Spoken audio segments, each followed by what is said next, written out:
Again, sa mga minamahal kong kababayan,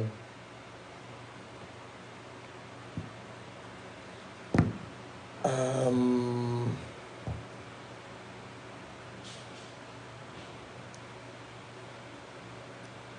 to my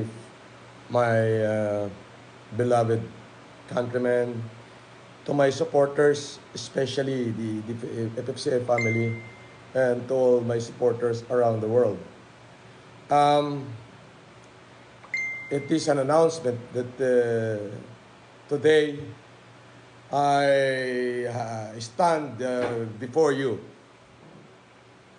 to all my fellow Filipinos. I stand before you with a heart full of gratitude and a renewed sense of purpose. After careful consideration and reflection, I have decided to accept the nomination to participate in the senatorial races. During my birthday, when I first announced that I would not be running for election, it was a decision rooted in my desire to focus on another priorities. However, over the past few weeks, I have been deeply moved by the overwhelming support and encouragement I have received from countless individuals and countless supporters in every corners of the continent or in every corners of the country.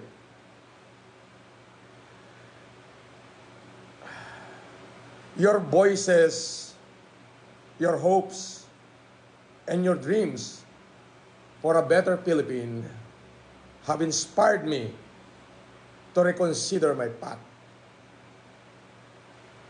I have listened to your concerns and shared your aspiration and felt the pulse of communities. It is clear to me that now, more than ever, we need a dedicated leaders who are willing to serve with integrity, compassion, and commitment to progress.